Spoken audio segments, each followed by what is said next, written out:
नमस्कार दोस्तों, स्वागत करता हूं मैं आप सबका एक बार फिर से डिफेंस सीरीज में। दोस्तों, हाल ही में 19 अक्टूबर को जो खबर आई थी जिसमें पीएलए का सैनिक एलएसी क्रॉस कर गया। हालांकि जब इससे पूछताछ हुई तो कई सारी चीजें इसके सामने से निकली है, यानी कि इसके पास काफी सारी चीजें थी जो बरामद हुई, जिनमें खास करके सैटेलाइट फोन, एक स्टोरेज डिवाइस और स्लीपिंग बैग।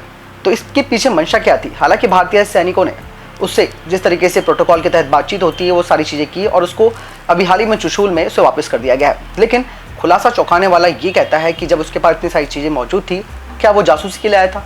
क्योंकि चीन की फितरत दोस्तों हमेशा से जासूसी करने की रही है। उसने उससे पहले भी, आपको बता दें कि अपने नागरिकों को पीएलए की ड्रेस पहनाकर, यानी कि सैनिकों की ड्रेस पहनाकर कई बार जासूसी करने की कोशिश की है।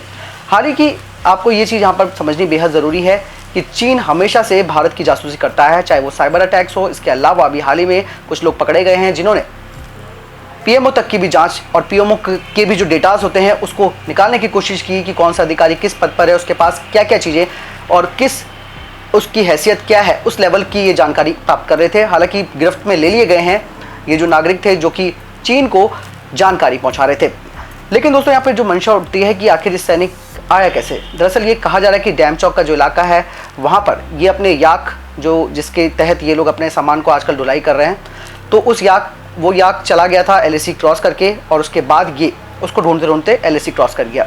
जब इसके पास ये सामान बरामद हुआ तो इससे शंका ये जाती है कि चीन चालाकी से इस तरीके के काम कर रहा है ताकि वो ये देख सके कि एक्चुअल पोजीशन में कहाँ पर क्या है। दरअसल दोस्तों, सैटेलाइट तस्वीरों जो आती हैं उनसे बचने के लिए भी कई तरीके अपनाए जाते हैं सैनिकों के द्वारा। तो जो एक्चुअल चीज़ थी वो चीन को पता नहीं चल रही थी और शायद ये जानकारी इकट्ठा करने आया था कि भारत की पोजीशंस क्या हैं। और यही नहीं दोस्तों, इसके अलावा आपको पता है कि जब दोनों देशों के बीच में तनातनी हो रखी है, टैंक्स खड़े एक दूसरे के सामने, फोर्स, इसके अलावा भारत ने वहाँ पे अपनी फोर्स भी खड़ी कर रखी है, आकाश डिफेंस सिस्टम भी कर रखा है, स्पाइडर कर रखा है। तो ये सब चीज़ें चीन को पता है, उसके बावजूद भी उसका सैनिक ये सब काम कर रहा है और ये चीन की तरफ से ही हुआ है।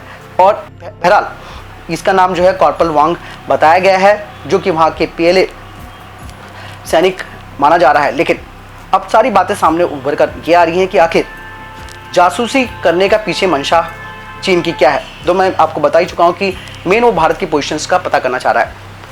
तो दोस्तों, आप समझ सकते हैं कि चीन किस तरीके से चालाकियाँ कर रहा है एलएसी पर और बार बार इस तरीके की उकसावे वाली हरकतें कर रहा है। तो आप समझ सकते हैं कि अगर ये सैनिक एलएसी क्रॉस कर गया था तो इसके पास ये सारी चीज़ें मौजूद नहीं होनी चाहिए थी, जो कि इसके पास ऑलरेडी थी। तो अब यहाँ पर चीन की जो जासूसी है वो सामने नजर आ रही है।